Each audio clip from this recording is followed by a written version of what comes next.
Our next speaker is Marco Aqil, and the title of the talk is Divisive Normalization and the Computational Neuropharmacology of Vision. It's a lot to live up to. Yeah. All right. Thank you for being here. I'm very excited to be giving this talk here at PSS. So let's get right into it. Population receptive field, defined in analogy with a single neuron receptive field as the region of the visual space that a population of neurons respond to. And much like single neurons, populations of neurons also respond preferentially to specific parts of the visual space. Now, a bit more specifically, like we've seen already from the previous speakers, the original population receptive field model introduced in 2008 was defined as the sum of the product of a two-dimensional Gaussian and a contrast-defined stimulus. So this is a linear model.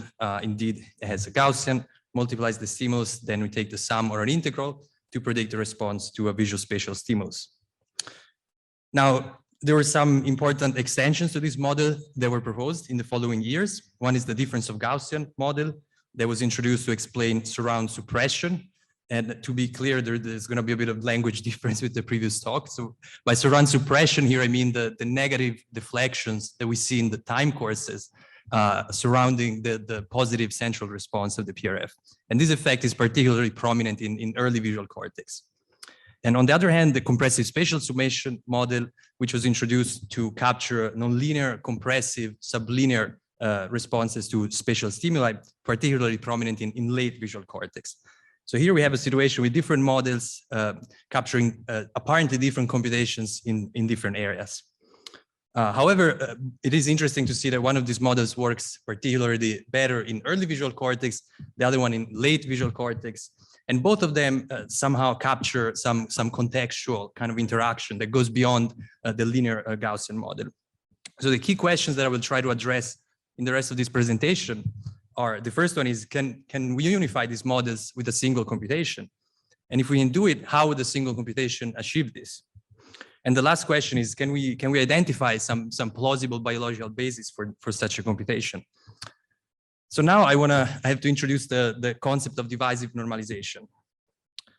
So the idea of divisive normalization is that if you're trying to predict responses to a stimulus, to an input, it is not enough to consider a straightforward linear input response transformation, but it is also important to take into account the context, the contextual activity of other neurons and the input to the local population.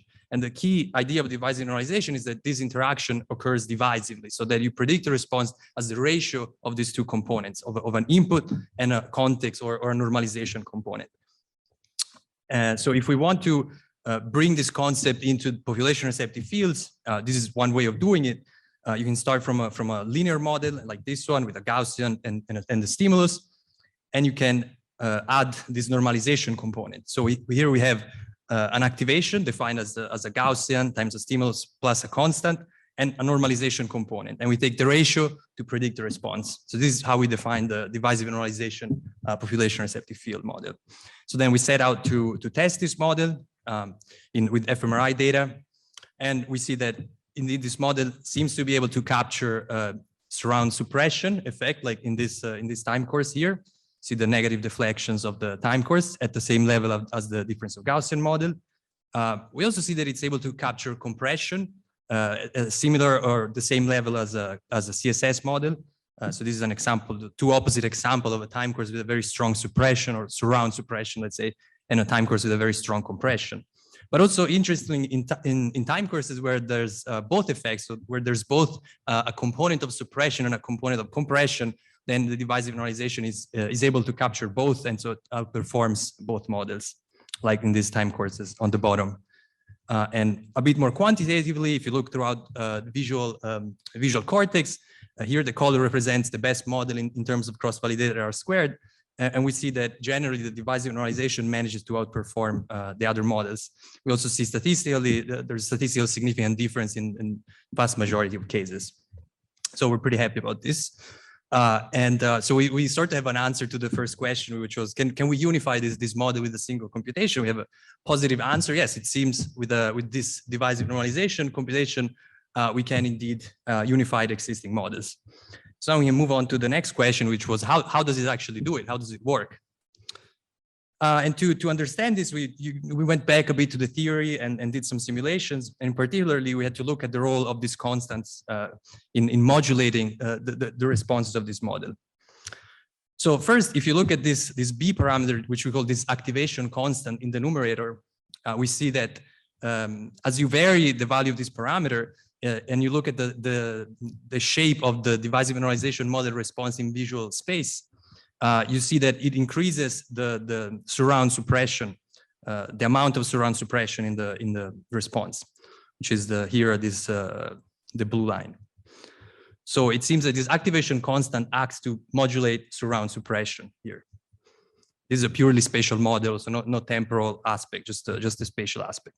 So on the other hand, if you will look at this normalization constant, this D parameter, it seems to play a role in modulating the nonlinearity or the compression of the response with an increasing input. And we see with a high value of this normalization constant, we get an approximately linear response.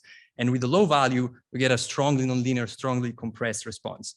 So it seems that the normalization constant modulate compression. And this already gives us a prediction for how we would expect these parameters to vary throughout the visual cortex, since we know from the difference of Gaussian and from the CSS model that there is more suppression or surround suppression in early visual cortex and more compression in late visual cortex.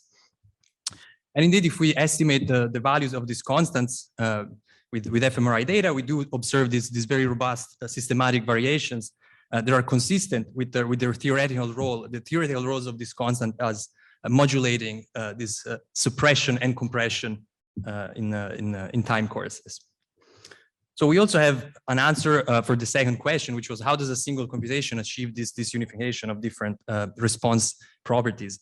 And our answer is that this activation and normalization constant modulate suppression and compression and enable the model to produce these different kinds of responses.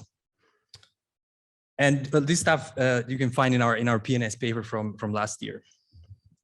So now the last question that we had, well, not the last question. The last question for this presentation was, what could be a plausible biological basis for this computation? Can we get any insight into that? So to try to answer that question, we have to think about this model less from a computational perspective and more from a biological perspective. What are the biological processes that we're actually capturing when we do this kind of modeling? So here's a schematic of the processes that we think we're capturing.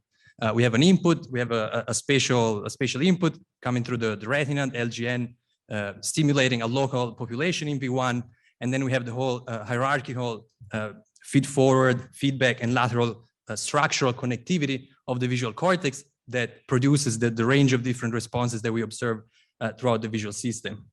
So this structural component is one of the aspects that we're capturing with these models. But if we zoom in at the level of one of these local populations, we can think about it in a simplified way as being composed by an excitatory subpopulation and an inhibitory subpopulation.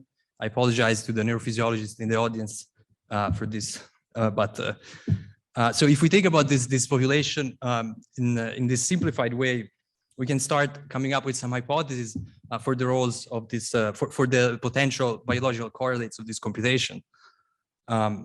So again, we had this activation constant, this B parameter. We saw that it seems to modulate surround suppression. So we can ask what are the ingredients necessary for surround suppression? So it seems plausible one of them could be inhibition, so some kind of inhibitory mechanism.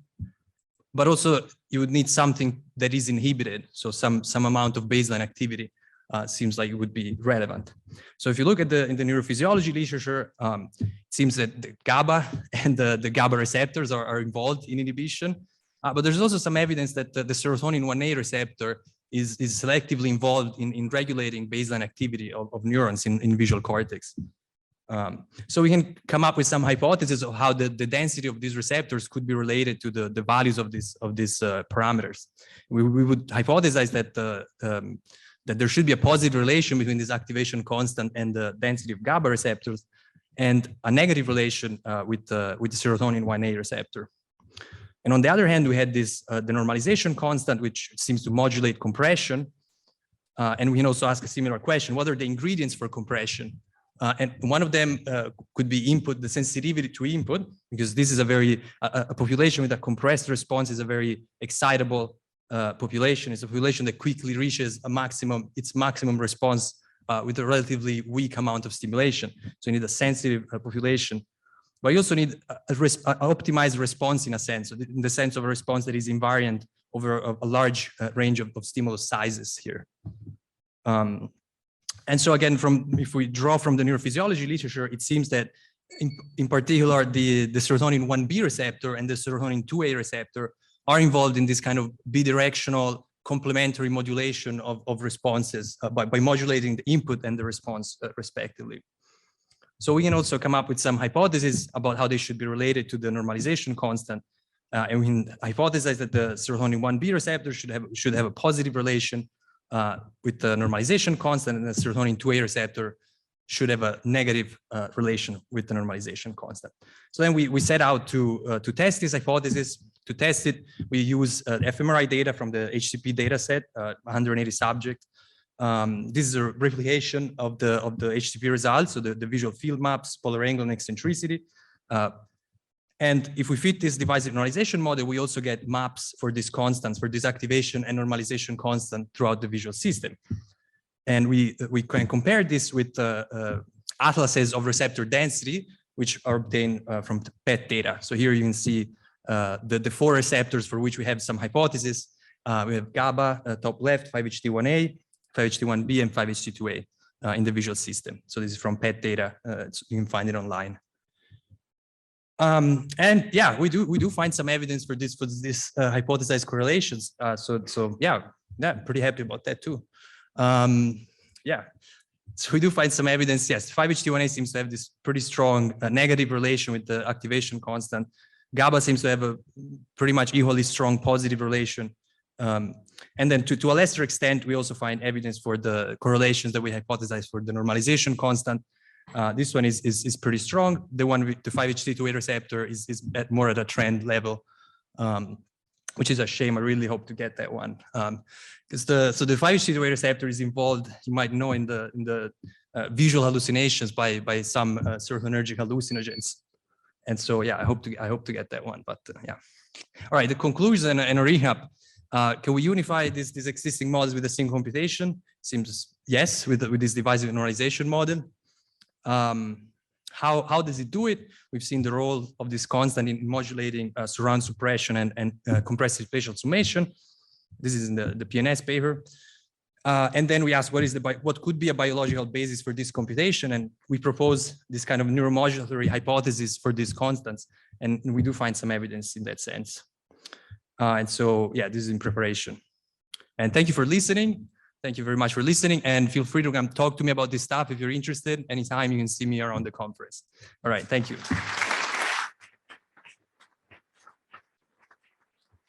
And yes, sorry, I want to thank my supervisors as well, Thomas and Serge, who are not here.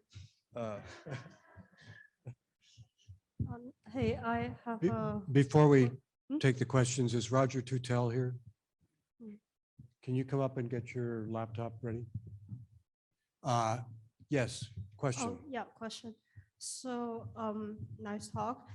And there's your parameter B and D when you try to link to different neuroreceptors is at the individual neural level, but the divisive normalization is performed at the population level. So it seems to me that there could be an order of operation issue there. Can you help me understand?